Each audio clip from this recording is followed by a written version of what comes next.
आप क्या समझते हैं, क्या स्किल सेट होना चाहिए to be in the team of any multinational? उन लोगों को क्या एडवाइस करेंगे जो एम तो करते हैं कि हमने with in articles he qualify करना है, लेकिन एम के साथ साथ एक्चुअल में परफॉर्मेंस भी चाहिए? क्या एडवाइस करेंगे ऐसे बच्चों को? I was very fascinated and I liked my accounting teacher a lot.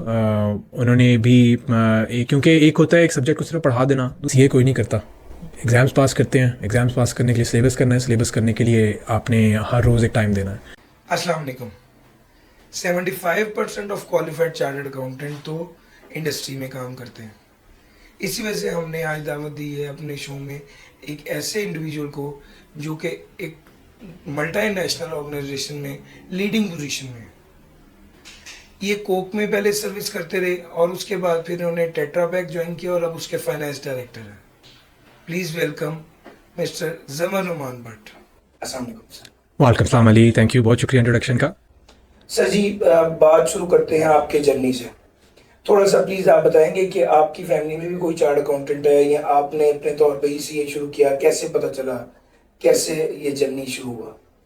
First of all Ali, the honour is all mine. मुझे बड़ा अच्छा लगता है सीए कम्युनिटी के साथ इंगेज करके।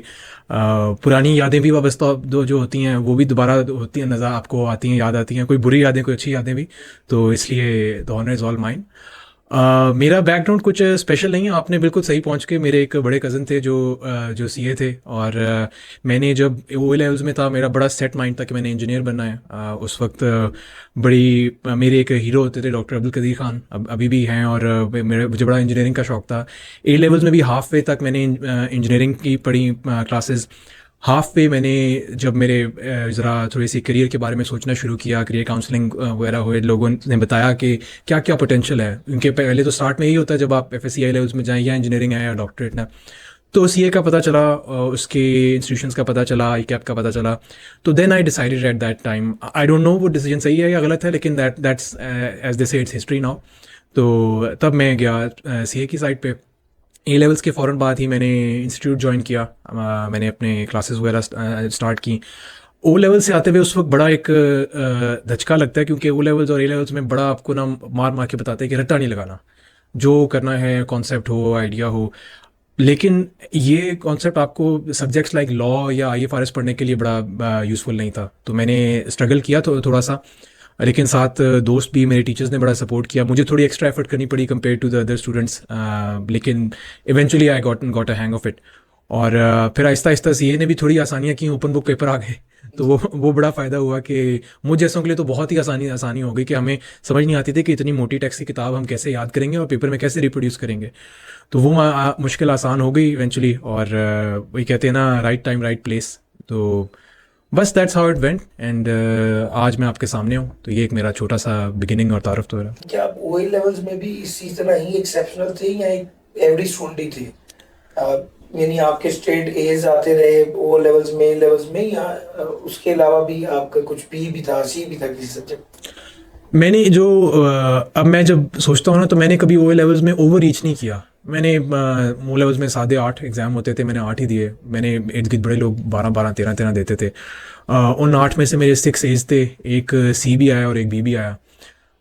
ए लेवल्स में भी मैंने, एक वही सोसाइटल प्रेशर होता है जब स्टार्ट किया, तो पास होने के लिए 4 एग्जाम्स चाहिए होते हैं। मैंने 6 पकड़ लिए, फर्स्ट ईयर तक पढ़े भी। तो लेकिन उसके बाद जब मैंने फील्ड डिसाइड कर ली तो बाकी मैंने बस परस्यू किया। उसमें भी मेरे 3 एज आए थे। एक मेरी डिस्टिंक्शन थी बिजनेस स्टडीज़ में। और बस मैंने ओवर रीच नहीं किया, जो थी रिक्वायरमेंट वो वहाँ तक मैं रहा। और क्योंकि जैसे मैंने कहा और भी शौक थे तब, तो वो भी पालने थे। लेकिन ऐसे मेरा वो लेवल्स में भी रहा सफ़र, और इन्जॉय भी बड़ा किया सफ़र। तब भी ऐसे ही तब भी एक सर्कल ऑफ फ्रेंड्स था, वो भी आज तक है। और वो भी माशाल्लाह सारे अपनी अपनी फील्ड में सक्सेसफुल हैं। सारे चार्ट अकाउंट्स तो नहीं हैं, लेकिन वो भी सब सक्सेसफुल हैं सारे। अच्छा, ये ओ लेवल्स ए लेवल्स करते हुए बहुत से लोग ना अपने विजन के बारे में बहुत ब्लर होते हैं, उन्हें नहीं पता होता उन्होंने क्या करना। एक दोस्त ने जो है वो कह दिया कि इंजीनियरिंग के सब्जेक्ट्स ही रखने होते हैं, यार इसमें क्या सोचने की बात है, आप इंजीनियरिंग के सब्जेक्ट्स रख लो, बाद में कहीं भी मूव कर सकते हो।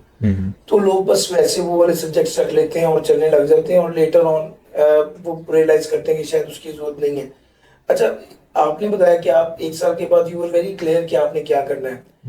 लाइफ में ये क्लैरिटी आपको कैसे आई और आप क्या समझते हैं और लोगों को ये क्लैरिटी होनी कितनी जरूरी है? I was very fascinated and I liked my accounting teacher a lot. उन्होंने भी क्योंकि एक होता है एक सब्जेक्ट को सिर्फ पढ़ा देना, दूसरा होता है उस सब्जेक्ट की implications बताना, वो दुनिया को कैसे इन्फ्लुएंस करता है, फ्यूचर क्या है इस प्रोफेशन का, वो सारा कुछ उन्होंने बड़ी अच्छी तरह का कवर किया, जो कि शायद अगर आज उस वक्त मेरे फिजिक्स केमिस्ट्री टीचर्स ने किया होता शायद मैं उस साइड पे भी चला गया होता। तो इसलिए मैं उस साइड पे ना छुआ। और क्लैरिटी मैं ये ज़रूर कहूँगा कि जब आप किसी भी नई फील्ड में, मैं नई फील्ड या नई क्लास में स्टार्ट करते हैं ना, तब it's very okay to not have a very clear idea कि आपने कहाँ जाना है, लेकिन over the course of 6 to 7 months आपके जहन में क्लियर आइडिया बन जाना चाहिए। ये सिर्फ it is not only applicable to education और क्लास, इवन एट वर्क जब आपको नया प्रोजेक्ट शुरू करते हैं, क्योंकि वो शुरू में क्लैरिटी ना वो एक आपको फ्लेक्सिबिलिटी देती है। You can experiment, you can check कि आपकी स्ट्रेंथ्स कौन सी हैं, आपकी वीकनेसेस कौन सी हैं, व्हाट टू अदर। क्योंकि एक तो बड़े मज़े की बात होती है ओ लेवल, ए लेवल और एफएससी में आपको जो लोग मशवरे दे रहे होते हैं वो आप जैसे ही होते हैं वो एक्सपीरियंस नहीं होते। तो अगर तो आप हर चीज़ टेस्ट नहीं करेंगे, आप जाके लोगों से नहीं मिलेंगे जो उस प्रोफेशन में हैं, तो यू डोंट नो कि वहाँ उस प्रोफेशन में टू मेक इट चाहिए क्या क्या आपको। तो इसलिए मैंने आफ्टर अ ईयर मैंने डिसाइड किया स्टार्ट, जिस तरह मैंने कहा मेरे कज़न थे चार्ट अकाउंटेंट, वो तो पहले भी थे जब से ए लेवल स्टार्ट किया, लेकिन जब I found out more about the profession, मैंने जब ए लेवल स्टार्ट किया मुझे आई कि आपका बिल्कुल नहीं पता था कि क्या है, क्या करता है, क्यों है, या इवन चार्ट अकाउंटेंट क्या करते हैं। लेकिन ओवर दैट ईयर मैंने इन्फॉर्मेशन हासिल की, और जब वो इन्फॉर्मेशन हासिल हो गई तो मैंने फिर उस वक्त डिसीजन ली कि यार ये मेरी स्किल सेट जो है वो बड़ा अपील कर रहा था कि मैं इस फील्ड में जाऊँ। आप सीए में इन हो गए और उसके बाद जनाब आपने एएफसी, उस वक्त होती थी, उस वक्त मॉड्यूलर सिस्टम था जब, हाँ जी बिल्कुल, तो module A B C D हुआ करता था। जी जी जी। तो सर वो थ्रू आउट कैसा रहा, कभी फेलियर भी देखा, या आप जिस तरह बता रहे हैं लग रहा है कि आप एक शाइनिंग स्टूडेंट थे, थ्रू आउट पास ही होते चले गए? जो मुझे याद पड़े ना, मॉड्यूल ए बी एक साथ हमने किया स्टार्ट, जो अच्छा एक इत्तेफाक की आपको बात बताऊँ कि जब मैं सीए की पहले दिन क्लास में गया ना, तो वो जिस तरह एक रो होती है स्टूडेंट्स की, वो उस रो में हम बैठे किसी को नहीं जानते थे कौन है, क्या है, कहाँ से आया है, वैसे ही गपशप शुरू हुई। और वो आज इत्तेफाक की बात यह है कि मैं उन सारों के साथ जिनके पहली रो में बैठा था ना, मैं इन टच हूँ, और हम सारों ने माशाल्लाह एक साथ ही क्वालिफाई किया। तो बस वो जब मैं सीए में गया पहली दौड़ में तो हम लग गए एग्जाम्शंस की कि यार एग्जाम्शंस ढूंढो, किस पेपर की एग्जाम्शन मिल जाएगी, ये वो बड़ी कोशिशें की, स्कूल से सर्टिफिकेट वगैरह निकाले, मुझे इकोनॉमिक्स की एग्जाम्शन नहीं मिली, कुछ मेरे दोस्तों को मिल गई, और ऐसे बस चलता रहा। लेकिन फिर जब वो उस वक्त ऐसे लगता है कि अगर ये मिल गई ना तो बस फिर तो बाकी सब आसान है। लेकिन मैंने स्टार्ट किया मॉड्यूल ए बी में, मेरा मॉड्यूल ए बी अल्लाह का शुक्र है बड़ी जल्दी हो गया, मुझे फर्स्ट अटैम्प्ट में ही 6 मंथ्स बाद हो गया। फिर मैं मॉड्यूल सी डी में गया, जब ज़रा रियल सी ए स्टार्ट होता है, व्हेन यू स्टार्ट आपके सब्जेक्ट्स अकाउंटिंग लॉ वगैरह स्टार्ट होते हैं, यानी आज के दौर का कैफ। हाँ जी बिल्कुल। तो मैंने मर्केंटाइल लॉ मुझे बड़ा डर लगता था, क्योंकि जैसे मैंने आपको बताया वो केस लॉ को याद रखना, या पूरी जो है ऑर्डिनेंस उसको याद रखना बड़ा मुश्किल लगता था, और शायद अपने ऊपर जहनी तौर पे हावी करके ना मेरा मर्केंटाइल लॉ पास नहीं हुआ मॉड्यूल सी में। तो बस वो ऐसे ही फिर दोबारा मैंने रीटेक भी किया, लेकिन अल्लाह का शुक्र है वो हो गया। और उसके बाद से मैंने बड़ा सीखा, मैंने फिर जो सब्जेक्ट में वीक होता था मैंने उसको बड़ा एक्स्ट्रा रिस्पेक्ट और एक्स्ट्रा टाइम भी देता था। आगे जाके मुझे टैक्स में इस तरह ही हुआ, फिर मुझे बीएफटी के पेपर में ही ऐसे हुआ। तो एक लर्निंग थी, और शायद मैं अगर वो ना अर्ली लेवल पे ना वो अगर लर्निंग आई होती आगे जाके ज़रा ज़्यादा और टफ हो गया होता। तो इसी तरह फिर मेरा अल्लाह का शुक्र है फिर मॉड्यूल ई और एफ जो आजकल आई डोंट नो उसका नाम क्या है, सी फैप जो है वो फर्स्ट अटेम्प्ट में क्लियर हुआ। अच्छा सर, अब इस पढ़ाई के दौरान में दरमियान में आर्टिकल का बहुत हैवी फेज आता है। अब आर्टिकल्स जनरली सबसे मुश्किल फेज इसलिए भी होता है कि आप काम भी कर रहे होते हैं और पैसे भी नहीं कमा रहे होते हैं, आपके साथ स्टडी का चैलेंज भी होता है, आपके पास वर्कलोड भी होता है, आपके घर वाले आपसे टाइम एक्सपेक्ट कर रहे होते हैं, आपके पास वो भी नहीं होता। और इस टाइम को आपने कैसे मैनेज किया during articles, was that tough? देखिए, मुझे आर्टिकल्स के बारे में बिल्कुल आपने जैसे कहा कि अगर आप 8 to 5 या 9 to 5, आप जो 9 to 5 कहने को है लेकिन आगे भी होता है, वो आप आर्टिकल्स भी कर रहे हैं और फिर अगर आप क्लासेस भी पढ़ रहे हैं तो आपके पास दिन में टाइम तो कुछ नहीं है। इसके बारे में जो मैंने अपने टाइम पे भी गलती की, लेकिन उस गलती से ही मैं ये बता सकता हूँ कि जब आप आर्टिकल्स में जाते हैं, रफली आपकी उम्र 18 17 18 19 साल होती है, और उस वक्त जब आप सोचते हैं कि यार ये ज़िंदगी मैंने अगले 3 साल ऐसे गुजारनी है, तो आप जेहन में कैलकुलेट करते हैं कि ये जो अगले 3 साल हैं, दैट्स रफली 16-20% ऑफ योर आज तक की एग्जिस्टेड लाइफ। लेकिन अब जब मैं बैठ के देखता हूँ ना, तो 3 साल कुछ भी नहीं है। अगर आपको कुछ सेक्रीफाइस करना पड़े तो, और आर्टिकल्स इज सेक्रीफाइस, मैं ये बिल्कुल कहूँगा कि मुझे बड़े आर्टिकल से पहले शौक थे, फोटोग्राफी का शौक था, गेमिंग का, फुटबॉल खेलने का, बहुत से शौक थे, और मुझे आहिस्ता आहिस्ता वो किताबें पढ़ने का शौक था। लेकिन मैं अगर आज याद करूँ ना, मैंने 3 साल, उन 3 साल में कोर्स के अलावा शायद कोई किताब नहीं पढ़ी, कोई वीडियो गेम नहीं खेली, फोटोग्राफी भी कैमरा बेचारा पड़ा रहा, और वो जो उसका होना तो हो गया। तो आर्टिकल्स का मकसद ही सेक्रीफाइस है। और हमें एक क्वेश्चन अक्सर पूछा जाता है कि सीए करके जो है आपको क्यों इतनी अच्छी कोई पैकेज मिलते हैं या जॉब्स मिलती हैं कंपेयर टू आप अगर ग्रेजुएट टारगेट से आएँ। तो वजह यही है कि जो एक ग्रेजुएट को, जिसने आर्टिकल्स नहीं किए, जो उसने आगे जाके 3 साल में प्रोफेशनलिज्म या सेक्रीफाइस या डिसीजन मेकिंग सीखनी है, because if you are sacrificing something, you are making a decision कि ये चीज़ मेरे लिए इंपॉर्टेंट है और ये चीज़ फ़िलहाल इंपॉर्टेंट नहीं है। सो अगर आप उस फेज से अपनी एजुकेशन में गुजर गए ना, तो योर पोटेंशियल एम्प्लॉयर को पता है कि this person can make a good decision. जिसने आर्टिकल में टाइम भी लगा लिया, लेकिन उसने दोस्तों ने बुलाया, क्रिकेट खेलने चले गए, क्लासेस नहीं पढ़ी, टाइम नहीं उसने अपना यूटिलाइज़ किया, वो एम्प्लॉयर भी कहता है कि यार ये क्या वजह है। तो मेरे लिए सबसे बड़ी लर्निंग जो है ना, उसमें सैक्रिफाइस थी। वो टाइम अब तो लगता है फ्लीटिंग सा था, आया गुजर गया। उसके बाद से मैं किताबें भी पढ़ता हूँ, मैं फुटबॉल भी खेलता हूँ, मैं फोटोग्राफी का भी शौक मेरा है अभी तक। तो मेरी एडवाइस जो आर्टिकल्स में आज भी हैं स्टूडेंट्स के, एक उस वक्त लगता है कि यार पता नहीं, अगर ये टाइम एंजॉय ना किया तो फिर कब आएगा दोबारा वक्त। लेकिन वो वक्त दोबारा आता है, और अगर आपने उस टाइम का सही यूटिलाइज कर लिया तो you will enjoy it even more later. अच्छा, लोगों की ड्रीम होती है कि वो कैफ पास करें और उन्हें पीडब्ल्यूसी से ज्वाइनिंग कॉल की ऑफर है, और बहुत कम बच्चों को पीडब्ल्यूसी से ऑफर ज्वाइनिंग कॉल आती है। Sir, you are one of दोस्त। कैसा एक्सपीरियंस था जब आपको पहली बार उन्होंने कहा कि जी आप ज्वाइन कर लीजिए, तो आपको कैसा लगा? कुछ एक्सपीरियंस याद है कुछ? अब बहुत पुरानी बातें आप कर रहे हैं, लेकिन एक जो उस वक्त का प्रेशर है ना, अब ये मैं होप ही कर सकता हूँ कि शायद पीडब्ल्यूसी और एएफएफ ने भी कुछ उसको चेंज कर दिया हो, क्योंकि अगर एक वन टाइम पे ईमेल चली जाए ना सारों को, तो that is much more convenient. वो एक एक करके कॉल आना शुरू होती थी, वो फलाने को कॉल आ गई, वो फलाने को कॉल आ गई, वो फलाने को, वो शाम हो गई मुझे कॉल नहीं आई अभी तक, पता कराएं किसी को जानते हैं वहाँ नहीं जानते, ये वो। तो एक बड़ा हैरोइंग एक्सपीरियंस था। और जब आपके, जिस तरह मैंने कहा ना, मेरी पूरी एक रो में हम बैठते थे, आज तक हम दोस्त हैं, तो उनमें से आना शुरू हो जाए ना, तो फिर आपने आपको यार मैंने इंटरव्यू में क्या कह दिया था, मैंने कौन सी वो बात थी।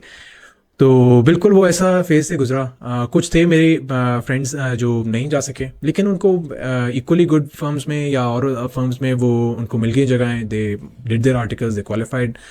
तो जैसे मैंने कहा कि वो एक एज ऐसी होती है कि उस वक्त ना आपको लगता है कि यार अभी जो हो रहा है ना, अगर ये ना हुआ तो पता नहीं क्या हो जाएगा। लेकिन looking back on it, differently भी हो सकता था, और I could have ended at the same place as well. तो ये मेरा एक्सपीरियंस था उस वक्त बीइंग इंडक्टेड इनटू पीडब्ल्यूसी कब। अच्छा, मैंने एक चीज आपकी अभी तक की डिस्कशन से रियलाइज की है कि they were like bunch of good friends, जो मिलके इकट्ठे मिलके काम करते रहे, डिस्कस करते रहे, और अल्हम्दुलिल्लाह आज वो सारे ही चूंकि काबिल थे और टैलेंटेड थे, तो सारे किसी अच्छी जगह पर आज बैठे हुए हैं। आपका क्या ख्याल है कि अगर वो सारे दोस्त ना होते तो क्या आप वो सब कुछ अचीव कर पाते जो आपने किया, या कंपनी ने की रोल प्ले किया आपकी लाइफ में? मेरा तो ख्याल है बिल्कुल किया है। इंसान एक सोशल एनिमल है, और जो आपके शेयर्ड वैल्यूज़ होती हैं ना आपके इर्द गिर्द लोगों के साथ, वो बड़ी मैटर करती हैं। तो मैं ये नहीं कहूँगा कि जो मेरे साथ थे लोग वो बहुत आउट क्लास स्टूडेंट्स थे, या वो उनके जैसा कोई और था ही नहीं। लेकिन हमने स्टार्ट में भी मॉड्यूल ए बी में बड़ा इजी लिया, और मेरे साथ भी जो और भी थे उनके भी कुछ ना कहीं पेपर ड्रॉप उनके भी हुए।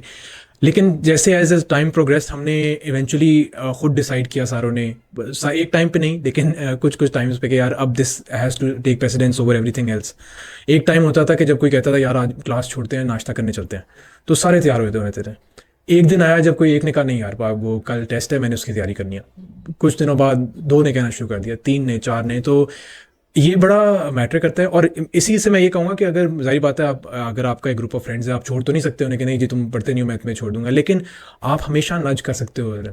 एक जिस तरह मैंने कहा, सोशल एनिमल है, एक सोशल प्रेशर क्रिएट होता है कि यार अगर वो पढ़ रहा है एक बंदा, तो मैं भी पढ़ सकता हूँ। और इसी तरह आप उस सोशल प्रेशर से ब्रेक भी कर सकते हो कि अगर आप पे प्रेशर है कि नहीं जी आज मैच खेलने जाना ही है या आज कहीं जाना ही है, तो you can break from it as well.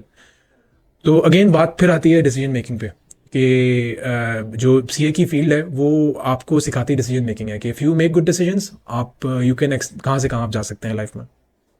जबरदस्त जी सर। अब हम थोड़ी सी आगे बात करते हैं कि आर्टिकल्स के दौरान जब जैसे आपने बताया कि चैलेंजिंग तो थे और सेक्रीफाइस तो आपने किया, लेकिन उसमें सबसे आला बात ये है कि आपने साथ साथ अपने पेपर्स को भी पास किया। आप क्या समझते हैं कि आपकी फर्म का एनवायरनमेंट कितना बेहतर होना चाहिए, कितना अहम होता है कि आप अपने पेपर को पास भी करें और साथ आगे भी निकलें? मेरा ज़ाती ख्याल है फर्म ने बड़ा इंपॉर्टेंट रोल भी प्ले किया। हमारे पार्टनर्स खासतौर पर बहुत सपोर्टिव थे। दे बार बार याद कराते थे कि पेपर्स पास करोगे तो यहाँ कोई फ्यूचर है, असिस्टेंट मैनेजर तब बनोगे, वरना बड़ा मुश्किल है आगे फ्यूचर के लिए, तो उसका भी बड़ा फ़ायदा है। लेकिन मेरा हुआ ये कि जब मैंने आर्टिकल स्टार्ट किए, मेरी फर्स्ट 2 जॉब्स ही आउट स्टेशन की स्टार्ट हो गई, तब क्लासेस भी नहीं ले सका और तब ये ऑनलाइन क्लासेस वगैरह दौर भी नहीं आया हुआ था। तो उस वक्त ना बड़ी एक वो इनसिक्योरिटी हुई कि यार अब मैं क्या करूँगा। तो मैंने बिल्कुल मॉड्यूल ई तब जो होता था उसके वापस आके उससे थोड़ा सा पहले मैंने क्लासेस स्टार्ट की। तो लेकिन ये फ़ायदा रहा कि जो दोस्त क्लासेस अटेंड कर भी रहे थे, मैं उनसे भी रीच आउट करता था, मैं खुद रीच आउट करता था कि यार जो पढ़ा है कोर्स मटेरियल वो मुझे मेरे साथ शेयर कर लो। या जब आउट स्टेशन से वापस आए, कोई 1-2 हफ्ते जो है वो लगा लिए किसी के साथ कि ये क्या है, बुक्स वगैरह साथ थी, सब कुछ था, लेकिन क्लासेस की एब्सेंस बड़ी फील हो रही थी मुझे। मैं अपने इवन प्रोफेशनली फील हो रही थी कि जो पढ़ रहे हैं, जो IFRS डेली पढ़ रहे हैं, वो अप्लाई करके बेहतर they are working better in their job as well. लेकिन उसके बाद शुक्र है कि जब मैं बिल्कुल लास्ट 6 मंथ्स थे, तो मैं क्लासेस ले भी चुका, बड़ी इंटेंसिव भी मैंने ली, कोशिश किया उन्हें कवर करने का। एक नॉर्मल ट्रैक में भी ली, फिर एक इंटेंसिव जो होती थी फुल डे क्लासेस, वो भी मैंने अटेंड की। तो इसलिए मुझे एक वो फर्म का एनवायरनमेंट भी, लेकिन जो एक सेटबैक मुझे लगा कि आउट स्टेशन जॉब्स का, वो उसको कवर करने के लिए मुझे थोड़ा टाइम मिल गया। तो दैट रियली इम्पैक्टेड मेरा मॉड्यूल ई जो मैंने पास किया। और मॉड्यूल ई क्योंकि मेरा फर्स्ट टाइम पे पास हो गया, तो मोटिवेशन और डबल हो गई मॉड्यूल एफ की। लेकिन वो अगेन फिर यही मसला था, टाइम फर्म में भी आप सीनियर हो गए होते हो, थोड़ा और आपका टाइम लगना शुरू हो जाता है, वो 5 o'clock 7 o'clock होना शुरू हो जाता है, तो क्लासेस मुश्किल होना शुरू हो गई। अच्छा, एक जो जब आप स्टूडेंट होते हैं ना सीए में, बड़े लोग कहते हैं कि इसमें तो लक बड़ा इन्वॉल्व है, बड़ा गुड लक होना तो बड़ा ही आसान हो जाता है। और मुझे उस वक्त ना कुछ लोगों ने एक बड़ी अजीब सी बात पे गुड लक कहा, जो शायद अब आपको हंसी आए, कि मेरा मैं क्लाइंट पे गया, वहाँ बड़ी लेट सेटिंग काफ़ी हो रही थी। तो मुझे एक दिन आइडिया है कि यार मैं शाम को तो मैं पढ़ नहीं पा रहा, और मैं ऐसा करता हूँ, मैं सुबह जो है ना जल्दी आना शुरू हुआ। तो मैं सुबह वहाँ अराउंड 7 o'clock आ जाता था, और 7 o'clock to 9 o'clock बाकी आना था, मैं रिविजन भी कर लेता था, मैं पढ़ भी लेता था। और जब मैं पास हो गया ना, मुझे लोगों ने कहा यार तू बड़ा लकी है, तू सुबह तो बस टाइम आ जाता था। मैंने कहा यार वो 7 से 9 बजे वाला टाइम तो सारों के पास था। तो इसलिए एक थोड़ा आउट ऑफ द बॉक्स मैंने सोचा। वो शाम को तो मुझे लग रहा था, मैं बड़ी कोशिश की एक हफ्ते की, यार नहीं आज जल्दी फारिग होकर आज क्लास पढ़ लेंगे आज, लेकिन वो नहीं हो सका। तो मैंने फिर कोशिश की सुबह का टाइम, और वो बिल्कुल अनइंटरप्टेड टाइम था। वो आप मंडे टू संडे 7 से 9 बजे का टाइम जो है, कोई no one requires that time, सारे ऑफिस 9 बजे खुलते थे। तो उसका मुझे बड़ा फ़ायदा हुआ, और मुझे फील होता है जैसे मॉड्यूल एफ बड़ा रिलेटिव कंफर्ट में मैंने किया, क्योंकि वो एक रेगुलर चीज़ हो गई थी। इट वाज एक जिस तरह एक होता है ना, एक मसल रूटीन बन गई थी, एक कि आपने सुबह जाना है ऑफिस, खोलनी है आपने किताब, आपने 9 बजे तक, no one will disturb you, tea boy भी तब नहीं आए होते थे, तो आप अपना टाइम उस पर लगा।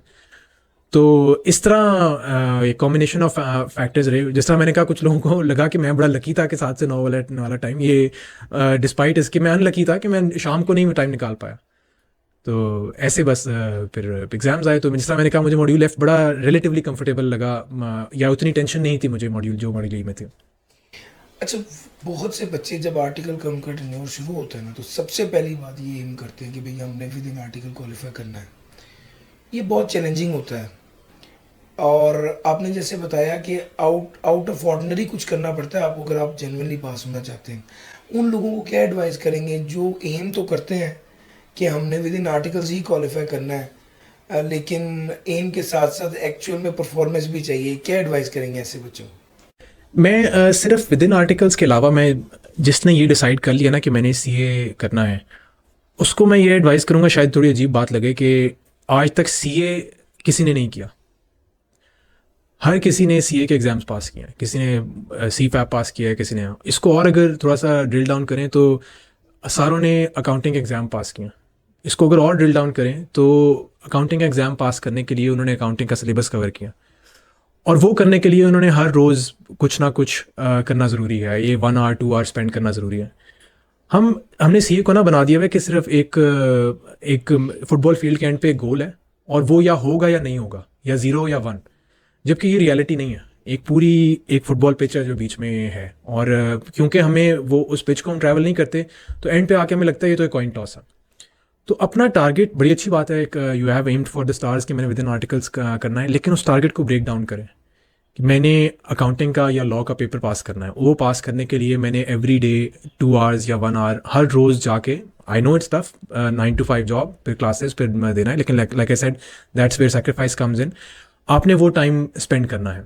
उसके 2 फ़ायदे हैं। एक तो यह है कि आपका टारगेट सिर्फ एक नहीं है कि मैंने हो गया तो हो गया, नहीं हुआ तो नहीं हुआ। आपका एक टारगेट है जो आप रोज़ मेजर कर सकते हैं। और दूसरी बात है, आपको टारगेट सिर्फ एक रिजल्ट के दिन नहीं पता चलेगा। अगर आप वो टाइम नहीं दे रहे ना, आपको 50% to the time of the exam आपको पता चल जाएगा कि यार नहीं, मेरा आई एम ऑफ टारगेट, मेरा एग्ज़ाम पास नहीं हो रहा, मुझसे सीए नहीं हो रहा। तो बड़ी अच्छी बात है, अपना एम करें to qualify within articles. अगर नहीं भी होता, it's not the end of the world. I know a lot of successful people जिनके आर्टिकल्स के बाद हुआ। एक पैराडॉक्स है आर्टिकल्स का, कि जो लोग काम में बहुत अच्छे होते हैं ना, उनकी डिमांड क्रिएट होती है फर्म में। हर बंदा कहता है कि मेरी जॉब पे जाए, और वो फिर जाहिर बात है शायद एजुकेशन में थोड़ा सफ़र करते हैं। तो इसलिए मैं कहूँगा it's not and of the world. अगर नहीं होता, इट्स अ गुड एम्बिशन, लेकिन उस एम्बिशन को ब्रेक डाउन करके डेली एम्बिशन बनाना बड़ा ज़रूरी है। ज़बरदस्त। आप एक इससे अगले कि जिस तरह बहुत से स्टूडेंट्स ना इस चीज़ पर करते कि जी हमने कर लेना था, फर्म में मुश्किल थी, लेट सेट्स थी, प्रॉब्लम्स थे, यहाँ बाजू का होता अगर टाइमली भी फ्री हो रहे हैं तो उनका ये होता है कि जी जो मेरा सीनियर था उसका बिहेवियर ऐसा था कि जिसकी वजह से मैं पढ़ नहीं पाता था। मुझे लगता है ये चैलेंजेस हर बंदे के साथ हर वक्त होते ही हैं। इन चैलेंजेस को कैसे लेके चलना चाहिए और किस तरह इसको ओवरकम करके अपने पढ़ाई पे फोकस करना चाहिए? देखिए, चैलेंजेस अगेन जो सीए के आर्टिकल्स है ना, वो एक आपको ना एक एग्जांपल दिखाते हैं, या एक आपको रेडी करते हैं फ्यूचर लाइफ के लिए। एक जॉब जो होती है क्लाइंट पे, मे बी 3 months की होती है, लेकिन इमेजिन करें अगर इफ़ यू आर इवेंचुअली, आप जब जाएंगे इंडस्ट्री में या फर्म में, अगर आपके कोवर्कर्स हैं जो कि you are not happy with, आपने टाइम फिर भी गुजारना है, आपने you have still have to work as a team as well. तो ये जो आप सारे चैलेंजेस हैं, डिग्रीज होती हैं, कुछ के बहुत बड़ा चैलेंज है, कुछ का कम भी हो सकता है। आपने उस टाइम पे ये सोचना है कि इसको मैं मिटिगेट कैसे करूँ। जिस तरह मैंने अपनी एग्जांपल दी कि मैंने सुबह पढ़ना शुरू कर दिया, टाइम नहीं मिल रहा था शाम को बिल्कुल, तो आप उस वक्त कर लें। अगेन उस वक्त सैक्रिफाइस, एक नींद का भी सैक्रिफाइस है, एक उस वक्त अगर मैं कुछ और कर सकता तो उसका भी सैक्रिफाइस है। तो ये बिल्कुल, मैं ये नहीं कहूँगा कि मेरे पास कोई लिखा हुआ तरीका है कि अगर कोई आपका सीनियर अच्छा नहीं है, आपको टाइम भी नहीं मिल रहा, तो आप ये करें तो इससे आपके एग्ज़ाम पास हो जाएंगे। एक और तरीका ये है कि अगर उस जॉब पे आपका टाइम स्पेंड था उसका, तो अगर आपकी एवरेज आपने 2 घंटे पर डे की रखी हुई थी, आप नेक्स्ट जॉब पे आप 4 घंटे की रख लें। तो अगेन, अगर आपका तो गोल है ना कि सिर्फ कि मैंने सीए करना है, तो वो तो आपको एंड पे पता चलेगा कि जी सीए हुआ या नहीं हुआ। लेकिन अगर आपका गोल है कि मैंने जून के महीने में 30 आवर्स या 35 आवर्स स्पेंड करने हैं सब्जेक्ट पे, तो अगर आपके एक क्लाइंट की वजह से जून में नहीं हुए, तो अगस्त में कैसे उसे या जुलाई में कैसे उसे कवर करना है, वो आप प्लान कर सकते हैं। अच्छा सर, क्वालिफाई आप कर गए, आपके आर्टिकल्स ख़त्म हो गए, उसके बाद आपने कोक ज्वाइन की। कोक में आपने स्ट्रेट अवे फाइनेंस की जॉब शुरू कर दी। अच्छा, आपका अपना आर्टिकल्स तो आपके ऑडिट में थे, तो फिर वहाँ पर जॉब के साथ साथ लर्न किया, या जो वहाँ पर काम था वो आपको पहले आता था या उसका आइडिया था? वो जो एडेप्टेबिलिटी है, मैं असल में उसको हाईलाइट करना चाह रहा हूँ कि हम उसको डिस्कस करें। इसमें एक जो चीज़ अगेन मुझे जो आर्टिकल्स का एक्सपीरियंस बड़ा अच्छा लगता है ना, उसकी वजह यह है कि वो आपको टेलर कर रहे हैं टुवर्ड्स द जॉब मार्केट।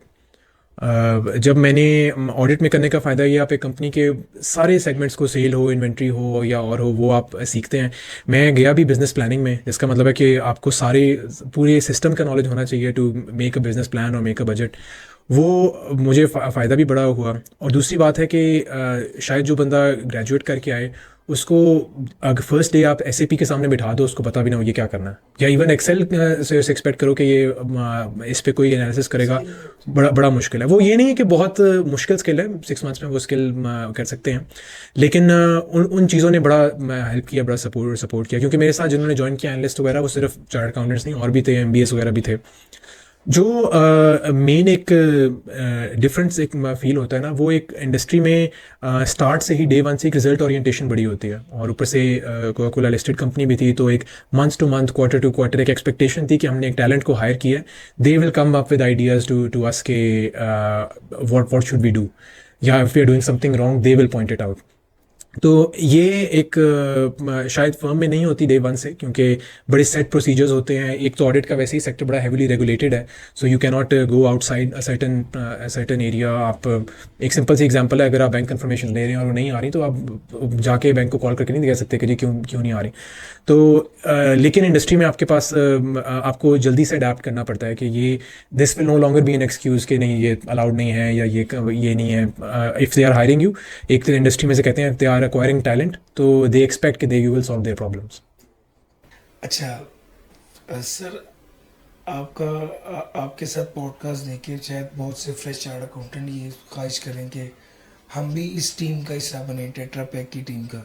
आप क्या समझते हैं, क्या स्किल सेट होना चाहिए to be in your team या to be in the team of any multinational finance department? देखिए, एक जो मैंने शायद बार बार लगे कि मैं एक ही बात कर रहा हूँ, मुझे बड़े लोग अच्छे लगते हैं जो कंटिन्यूस लर्निंग में इन्वेस्ट करते हैं, जो क्यूरियस होते हैं, जो आई एम अल्हम्दुलिल्लाह I am a father as well, तो मैं अपने बच्चों में भी इनकलकेट करता हूँ कि अगर कोई चीज़ नहीं समझ आ रही सवाल पूछो। दिस इज़ ये एज वो नहीं है जब हम बच्चों को कहें या इवन यंग लोगों को कहें कि do as you are told. तो ये बड़ा ज़रूरी है कि you have to be curious, you have to keep an open mind. CA कर लेना इन इट सेल्फ एक टारगेट नहीं है, एक इनेबलर है, और वो इनेबल करेगा आपको to achieve whatever you want in your life. कुछ लोग कहते हैं कि यार मैंने बहुत पैसा कमाना है, इट्स रिस्पेक्टेबल एम्बिशन, ठीक है, अच्छी बात है अगर आपने कमाना है, क्योंकि वो शायद चाहते हैं कि हम अपने पेरेंट्स को अच्छी लाइफ दें या अपनी फैमिली को अच्छी लाइफ दें, so that's I respect that ambition. लेकिन CA is in itself is not an ambition. तो इफ़ यू डू दैट, और इफ़ किसी और फील्ड में भी आप हो गए, तो you have to stay curious कि मैं ओपन रहूँ कि न्यू एक्सपीरियंसेस को। और दूसरी बात यह है कि जब आप एक मल्टीनेशनल में हायर होते हैं, आप एक सेट पोजीशन और एक सेट उस पर ग्रेड पे हायर नहीं हो रहे होते। They are looking into your future as well, they are estimating कि if you as a person we hire you, how will you fit into your future roles as well. They are not hiring just for the job. So it's really important that you showcase that as well through your life experience, through your own through your interview as well, that you are a curious person and you are willing to learn as well. मैं जब usually किसी को higher कर रहा होता हूँ, तो मेरा एक बड़ा पेट सवाल है, रिक्रूटर्स कभी चढ़ते भी हैं उससे कि यार आप हर इंटरव्यू में वो सवाल करते हैं, वो कहता हूँ कि आपने पिछले 2 साल में अपने ऊपर लर्निंग के अंदर क्या इन्वेस्ट किया। और कुछ लोग बड़ी सोच में पड़ जाते हैं कि यार ये पिछले 2 साल में क्या किया मैंने। हाँ, ग्रेजुएशन तो कर ली थी, क्वालिफाई तो कर लिया था, अब पिछले 2 साल में क्या किया। तो मेरे लिए इट्स वेरी इंपॉर्टेंट, और मुझे लगता है कि for lot of multinationals it's important as well. ज़बरदस्त। अच्छा सर, अब आपको भी पता है कि जी आर्टिकल्स के लिए हमारे पास एक तो फर्म्स का एवेन्यू होता था, और अब एक दूसरा एवेन्यू इंडस्ट्री का भी आ गया। अब इंडस्ट्री आर्टिकल्स भी स्टूडेंट्स कर रहे हैं, और इंडस्ट्री के आर्टिकल्स करके वो क्वालिफाई भी कर रहे हैं। तो आप इस सवाल से क्या कहेंगे, क्या इंडस्ट्री आर्टिकल्स भी उतनी इफेक्टिव हैं, या क्या प्रेफरेंस इंडस्ट्री आर्टिकल को देनी चाहिए, या फर्म से आर्टिकल्स करना ज़्यादा अप्रोप्रिएट है, ज़्यादा बेहतर है in terms of the skill set जो उनको रिक्वायर्ड है आगे जॉब में? जो एक एज मुझे लगता है कि फर्म में आर्टिकल्स को है, वो because you get a very wide experience of multiple companies और इन मल्टीपल एरियाज़। कंपनीज बड़ी डिफरेंट होती हैं एक दूसरे से। Banks are very different from manufacturing, tech companies are और software houses are very different from textile manufacturing. तो अगर आपको सारों का एक्सपीरियंस होना, आपकी फ्यूचर करियर पाथ्स बढ़ जाते हैं। हैविंग सेड दैट, जो इंडस्ट्री में भी बड़ी स्टैंडर्डाइजेशन ड्राइव हो रही है, so if you are working in a consumer goods company, आप that knowledge is transferable to another consumer goods company. तो वो ये सच ये नहीं है कि बिल्कुल ब्लॉक लग जाएगा, लेकिन शायद अगर आप एक कंज्यूमर गुड्स कंपनी में, आपके लिए बड़ा टफ हो ट्रांजिशन करना टू अ बैंक और to a government run organisation, तो ये एक डेफिनेट एज है जो फर्म में होंगे। और दूसरी बात है कि जो एक जो चीज़ है कि फ़र्म में ऑडिट वाली साइड पे जाना या प्रैक्टिस वाली साइड पे जाना, वो भी एक बड़ा एज होता है फ़र्म में। आपकी दूसरी साइड भी क्लोज ऑफ नहीं होती और वो एवेन्यू भी ओपन रहता है। तो ये एज है और फोर्सिबल फ्यूचर तक रहेगा। लेकिन इफ़ यू आर इंटरेस्टेड और शायद आपको इंडस्ट्री के आर्टिकल्स इनेविटेबली फोर्स कर दें इंडस्ट्री में जाने के लिए भी, तो फिर then it's just as good as having articles in the firm, अगर आपने इंडस्ट्री में जाना है। एक लास्ट में ये बात पूछना चाहूँगा कि वो बच्चे जो सीए कर दे लुकिंग फॉरवर्ड कि वो सीए करें, उनको कौन सा आइडियल वे है, किस तरह से उनको लेके चलना चाहिए, कौन सी हैबिट्स उनको बिल्कुल शुरू में ही डेवलप कर लेनी चाहिए ताकि वो बहुत इजीली अपना टारगेट और क्वालिफाई कर लें? देखिए, अगर मैं अगेन कहूँगा कि सीए कोई नहीं करता। एग्ज़ाम्स पास करते हैं, एग्ज़ाम्स पास करने के लिए सिलेबस करना है, सिलेबस करने के लिए आपने हर रोज़ एक टाइम देना है। अगर किसी ने सीए करना है ना, तो they have to adopt this lifestyle कि हर रोज़ मैंने चाहे क्लासेस लेनी है या नहीं लेनी है। और ये जो आर्टिकल्स में नहीं है उनको एक मैं ये भी बता दूं कि जब आप आर्टिकल्स में चले जाते हैं तो बिल्कुल मैंने इस तरह कहा, मेरी फर्म ने बड़ा सपोर्ट किया, लेकिन firm itself is a business, it wants value from you. तो अगर उनको एक क्लाइंट मिल गया जो मे बी मर्दान में है या सक्खर में है, they will send you, their prerogative is not कि आप क्लासेस पढ़ें, their prerogative is to run the business. So what your prerogative is, उसको आपने उस पर कैसे लेके जाना है। अब there is literally no excuse कि आप ऑनलाइन क्लास क्यों नहीं अटेंड कर सकते। अगर आप नहीं कर रहे, you are making a choice कि मैं नहीं कर रहा। पहले मेरे ज़माने में नहीं होती थी, तो बहाना चल जाता था कि मैं आउट स्टेशन क्लाइंट पे हूँ तो मैं नहीं कर सका, जबकि आप अगर वापस आके आप नोट्स कंपेयर कर सकते थे, आप वहाँ भी पढ़ सकते थे, सब कुछ अवेलेबल था। अब देर इज़ नो एक्सक्यूज़ कि आप डेली 2 घंटे क्यों नहीं दे सकते। और वो 2 घंटे देने के लिए मैंने आपको जैसे कहा, if you are in articles, आपने 8 घंटे ऑफिस में लगाने हैं, 10 आवर्स ऑफिस में लगाने हैं, उसके बाद आके 2 आवर्स अगर आपने अपने आप को देने हैं, अपने फ्यूचर को देने हैं, तो you have to make sacrifices as well. Temporary sacrifices ज़रूरी नहीं है। हाँ, अगर आप इतने अच्छे बैट्समैन हैं कि आप पाकिस्तान क्रिकेट टीम में जा सकते हैं, अगर आप थोड़ी सी और मेहनत करें, तो फिर मैं आपको एडवाइस करूँगा कि थोड़ा सा उस पर ले लें। लेकिन अगर आपके एक शौक की हद तक है तो कुछ नहीं हो जाएगा 2-3 साल में, अगर आप वो शौक अबैंडन कर देंगे। तो ये मेरी एडवाइस होगी कि इस टारगेट को ब्रेक डाउन करें, अपने ऊपर हावी ना करें कि सीए होना है, क्योंकि सीए तो या होना है या नहीं होना। देयर इज़, आप ये नहीं कह सकते कोई कि मैं 60% सीए हूँ, लेकिन आपके जो स्टडी टारगेट है साल का या मंथ का या क्वार्टर का, वो आप ज़रूर कह सकते हैं कि मैंने 60% कर लिया है। मैं एक इसी की एग्जांपल देता हूँ, जो मैं सीमा कर रहा हूँ ना, वो एक ऑनलाइन सपोर्टेड प्रोग्राम है। तो उसमें जो कोर्स आप कर रहे हैं ना, वो आपको डेली बताता है, ऑनलाइन प्लेटफॉर्म है, कि आपने कितना कर लिया है। और साथ ये भी बताता है कि अगर आप इस स्पीड पे लगे रहे ना, तो आप इस तारीख को एग्ज़ाम के लिए तैयार होंगे। तो मैं कुछ महीने पहले मैं ट्रैवल कर रहा था, तो वो बिल्कुल नहीं कर सका। तो उस पर जो है ना, आगे था कि आप अक्टूबर 2025 में तैयार होंगे एग्ज़ाम देने के लिए। तो वो मेरे लिए एक वेकअप कॉल थी। और वो ये वेकअप कॉल आप अपने लिए एक एक्सेल पेपर पे पेंसिल पे भी बना सकते हैं कि मैं अभी तक जिस स्पीड पे लगा हूँ, अगर इसी स्पीड पे लगा रहा तो मैं एग्ज़ाम शायद 2027 में जाके दे सकूँ। तो ये मैं कहूँगा कि ज़रूर एक ट्रिक को ट्राई करें। और अगर आपने 80% सिलेबस कवर कर लिया, या you understand 80% of the course material, then you are in a position कि आप सीए का एग्ज़ाम अटैम्प्ट कर सकते हैं और पास कर सकते हैं। So nice of you sir, आपका बहुत शुक्रिया, आपके टाइम का, आपने अपना विजडम शेयर किया। तो मैं अपने व्यूअर्स को ये कहना चाहूँगा कि जो की मैसेज है वो कंसिस्टेंसी और कॉन्टिन्यूस लर्निंग है, जो नुमान भट्ट ने हमारे से शेयर किया। और वो सिर्फ ये बात शेयर नहीं कर रहे, उनकी अपनी लाइफ और उनकी कॉन्टिन्यूस लर्निंग ये बता रही है कि वो सिर्फ ये बात नहीं कर रहे, बल्कि वो अपनी ज़िंदगी पर अप्लाई भी कर रहे हैं और आप लोगों को एडवाइस भी कर रहे हैं। अगर आप भी ग्रेट बनना चाहते हैं तो आपको भी वो सारे फुटस्टेप्स फॉलो करेंगे जो ग्रेट्स के थे। सो नाइस ऑफ यू, इंशाल्लाह फिर मुलाकात होगी। अस्सलाम वालेकुम।